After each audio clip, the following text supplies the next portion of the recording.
অহা 5 বছৰত আমি 2 লাখ চৰকাৰী চাকৰি দিব পাৰোঁ অৰ্থাৎ ইয়াৰ পিছৰ যেটো আপোনালোকৰ নথিপত্ৰ এই নথিপত্ৰটো নথকাৰ কাৰণে বহুতো ছাত্ৰ ছাত্ৰীয়ে নিজৰ ডিগ্ৰী কমপ্লিট কৰি লয় মাষ্টাৰ্ছ কমপ্লিট কৰি লয় ভাল পাৰ্চেন্টেজ লৈ তেওঁলোকে পৰীক্ষাসমূহ পাছ কৰে কিন্তু এই নথিপত্ৰটো নথকাৰ কাৰণে তেওঁলোকে ভাল চাকৰি পোষ্টত এপ্লাই কৰিব নোৱাৰে নথিপত্ৰটো হৈছে পিছৰ যেটো নথিপত্ৰ এই নথিপত্ৰটো আপোনালোকৰ হাতত থাকিবও পাৰে কিন্তু কামত নাহে এই নথিপত্ৰটো কিন্তু অসম চৰকাৰৰ চাকৰিত এপ্লাই কৰিবৰ কাৰণে আকৌ বাধ্যতামূলক হয় নথিপত্ৰটো হৈছে ডিজিটেল আসাম 2.0 চেনেলটোৰ এটা নতুন ভিডিঅ'লৈ আপোনালোক সকলোকে পুনৰবাৰ স্বাগতম জনাইছোঁ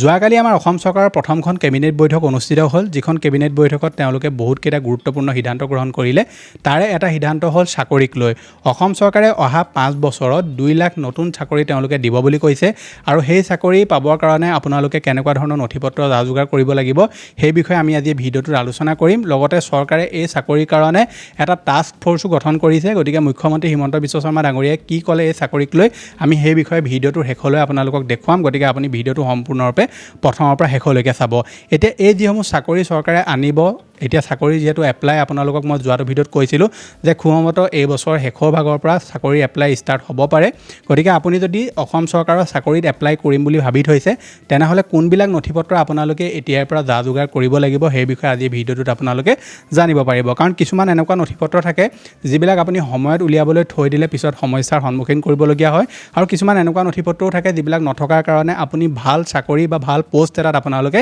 এপ্লাই কৰিব নোৱাৰে আজি এই ভিডিঅ'টোত মই আপোনালোকক আটাইসমূহ নথিপত্ৰৰ বিষয়ে ক'ম যে কোনকেইটা নথিপত্ৰ আপুনি এতিয়াই বনাই ৰাখক কেনেকৈ সেই নথিপত্ৰকেইটা বনাব লাগিব প্ৰত্যেকটো কথা আমি এই ভিডিঅ'টোত ডিটেইলত আলোচনা কৰিম গতিকে ভিডিঅ'টো সম্পূৰ্ণভাৱে প্ৰথমৰ পৰা শেষলৈকে চাব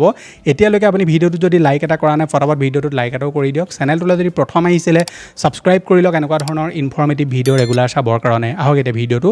আৰম্ভ কৰোঁ ভিডিঅ'টো আৰম্ভ কৰাৰ আগতে সৰু এটা অনুৰোধ আপুনি যদি এতিয়ালৈকে আমাৰ হোৱাটছআপ চেনেলটো ফ'ল' কৰা নাই যিটো হোৱাটছআপ চেনেলত মই বহুতবিলাক সৰু সুৰা আপডেট দি থাকোঁ লগতে চৰকাৰী চাকৰিয়ে হওক চৰকাৰী স্কলাৰশ্বিপে হওক বা যিকোনো ধৰণৰ অনলাইন ৰিলেটেড কাম যদি আপোনালোকে আমাৰ থ্ৰু দি কৰিব বিচাৰে তেনেহ'লে আমাৰ হোৱাটছআপ চেনেলত সকলোবিলাক ডিটেইলছ দি থোৱা আছে আপোনালোকে সোনকালে আমাৰ হোৱাটছআপ চেনেলটো ফ'ল' কৰি ল'ব লিংকটো মই ডেছক্ৰিপশ্যনত দি থৈছোঁ এতিয়া চৰকাৰী চাকৰি এটাত এপ্লাই কৰিবলৈ হ'লে আজিকালি বহুতবিলাক নথিপত্ৰৰ প্ৰয়োজন হয় আৰু কিছুমান এনেকুৱাও নথিপত্ৰ থাকে যিবিলাক নথকাৰ কাৰণে বা যিবিলাক থকাৰ পাছতো আপুনি সমস্যাত পৰিবলগীয়া হয় গতিকে এই ভিডিঅ'টোত মই আপোনালোকক কেইটামান নথিপত্ৰৰ বিষয়ে ক'ম যিকেইটা নথিপত্ৰ যদি আপোনালোকে এতিয়ালৈকে ওলোৱা নাই তেনেহ'লে উলিয়াই ৰাখিব আৰু তাৰে ভিতৰত এনেকুৱা নথিপত্ৰ আছে যিকেইটা আপোনাৰ হাতত থাকিবও পাৰে কিন্তু সেইকেইটা আপোনাৰ কামত নাহে কি হয় এইকেইটা নথিপত্ৰ আমি ভিডিঅ'টো শেষলৈকে চালে ভালদৰে জানিব পাৰিব এতিয়া প্ৰথম যিটো নথিপত্ৰ সেইটো হৈছে PRC এতিয়া PRC অসম চৰকাৰৰ আজিকালি চাকৰিসমূহত প্ৰায় বিচৰা নহয় বাৰু কিন্তু ক'ব নোৱাৰি সময়ত কেতিয়াবা এনেকুৱা হয় যে PRC মেণ্ডেটৰী কৰি দিয়া হয় গতিকে আপুনি যদি বৰ্তমান পঢ়ি আছে তেনেহ'লে PRCখন উলিয়াই ল'ব PRC উলিয়াবলৈ হ'লে আপুনি নিজেও এপ্লাই কৰিব পাৰে বা অনলাইন দোকানত গৈ এপ্লাই কৰিবগৈ পাৰে বা আমাৰ থ্ৰু দিও আপুনি এপ্লাই কৰিব পাৰে PRCখন এপ্লাই কৰিবলৈ হ'লে আপোনাৰ নথিপত্ৰ কি লাগিব বাৰ্থ চাৰ্টিফিকেট মেণ্ডেটৰী হয় লগতে আপোনাৰ NRC লাগিব গাঁও বুঢ়াৰ কাগজ লাগিব মাটিৰ খাজানা আপোনাৰ যিটো ৰিচিপ্ট আছে সেইটো আপোনাৰ প্ৰয়োজন হ'ব ভোটাৰ কাৰ্ড লাগিব লগতে টিকৰ এডমিট বা চাৰ্টিফিকেট ইয়াৰ ভিতৰত আপোনাৰ কোনোবা এটা নথিপত্ৰ আপোনালোকে দিব লাগিব গতিকে এইসমূহ নথিপত্ৰ আপোনালোকে প্ৰথমে গোটাই ল'ব তাৰ পৰা PRCখনৰ কাৰণে এপ্লাই কৰিব আৰু PRCখন যদি আপোনালোকে উলিয়াই থয় তেনেকুৱা ক্ষেত্ৰত আপোনালোকে বহুতবিলাক কামত যেতিয়া PRC আপোনাৰ প্ৰয়োজন হ'ব তেতিয়া আকৌ আপুনি দৌৰা মেলা কৰি PRC উলিওৱাৰ প্ৰয়োজন নাথাকে কাৰণ PRC এখন এপ্লাই কৰাৰ পাছত নাই বুলি ক'লেও এমাহ ডেৰমাহ কেতিয়াবা লাগি যায়গৈ গতিকে আপুনি PRC যদি উলিওৱা নাই এইটো প্ৰথম নথিপত্ৰ যিটো আপোনালোকে উলিয়াই ল'ব তাৰ পিছৰ যিটো নথিপত্ৰ এইটো আকৌ সকলোৰে কাৰণে নহয় এইটো হৈছে কাষ্ট চাৰ্টিফিকেট যদি আপুনি জেনেৰেল কাষ্টৰ হয় তেনেহ'লে কাষ্ট চাৰ্টিফিকেটৰ প্ৰয়োজন নাই কিন্তু বাকী যদি আপুনি অন্য কাষ্টৰ হয় তেনেহ'লে কাষ্ট চাৰ্টিফিকেটখন উলিয়াই ল'ব বহুতো ছাত্ৰ ছাত্ৰী এনেকুৱা থাকে যাৰ কাষ্ট চাৰ্টিফিকেট নাথাকে যাৰ কাৰণে তেওঁলোকে বহুতবিলাক ধৰি লওক ভাল স্কলাৰশ্বিপতো এপ্লাই কৰিব নোৱাৰে যদি আপুনি জেনেৰেল কাষ্টৰ নহয় তেনেহ'লে কাষ্ট চাৰ্টিফিকেটখন আপোনালোকে উলিয়াই ল'ব কাষ্ট চাৰ্টিফিকেট উলিয়াবলৈ হ'লেও আপোনালোকৰ আধাৰ কাৰ্ডৰ প্ৰয়োজন হ'ব লগতে আপোনালোকৰ দেউতাৰ ভাগৰ যিখন কাষ্ট চাৰ্টিফিকেট সেইখনৰ প্ৰয়োজন হ'ব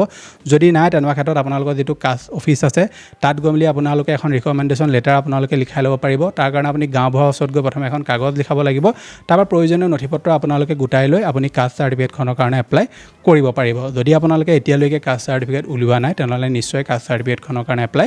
কৰি ল'ব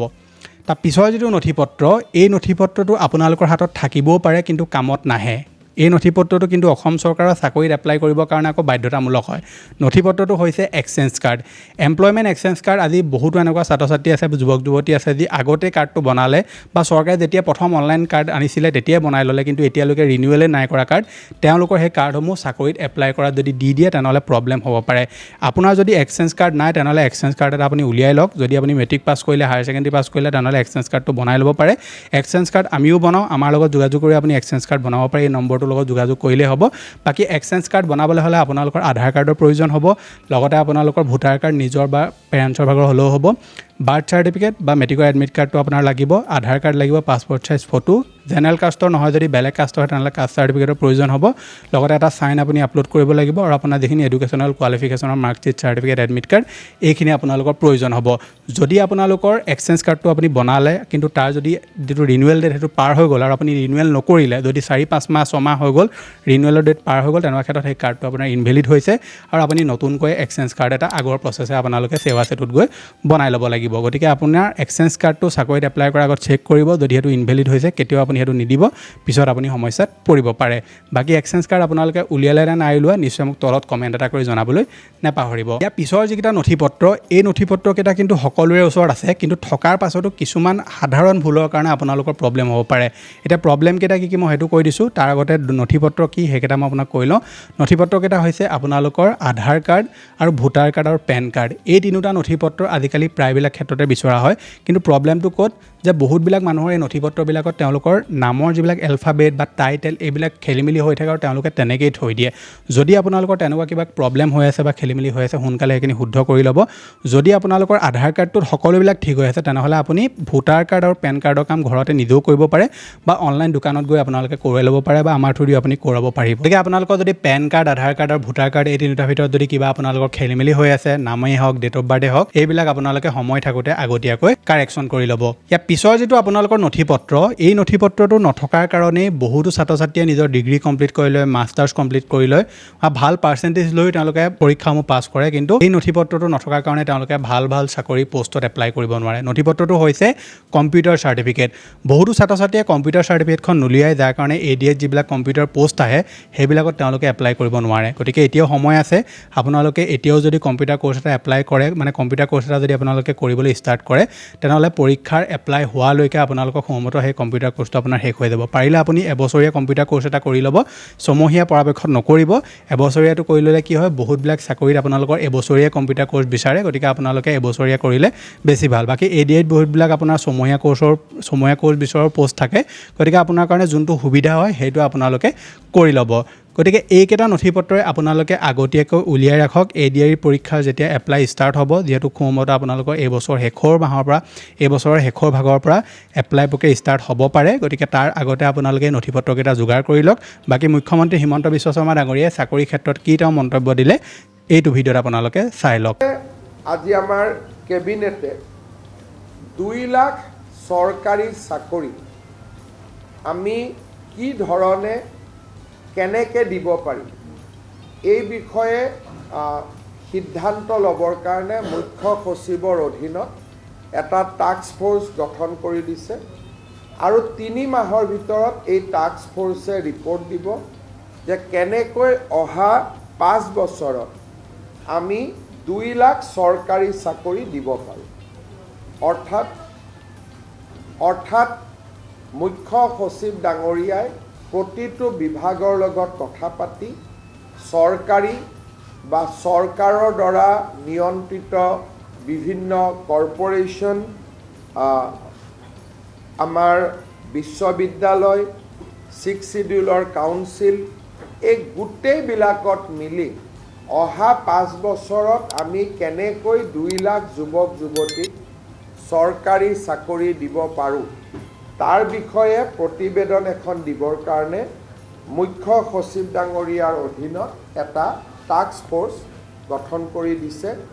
যাতে আমি আমাৰ যিটো অসমৰ যুৱক যুৱতীসকলকে যি প্ৰতিশ্ৰুতি আছিল তাক যাতে আমি ৰাখিব পাৰোঁ। গতিকে এইটোৱে আছিলে তেওঁলোকক দিবলগীয়া ইনফৰমেশ্যন। আশা কৰিছোঁ আপোনালোকে ভিডিঅ'টো চাই ভাল পালে। যদি ভাল পালে ভিডিঅ'টো লাইক কৰিব, চেনেলটোলৈ যদি প্ৰথম আহিছিলে ছাবস্ক্ৰাইব কৰি ল'ব এনেকুৱা ধৰণৰ ইনফৰমেটিভ ভিডিঅ' ৰেগুলাৰ চাবৰ কাৰণে। মই লগ পাম এটা নতুন ভিডিঅ'ত। আজিলৈ ধন্যবাদ।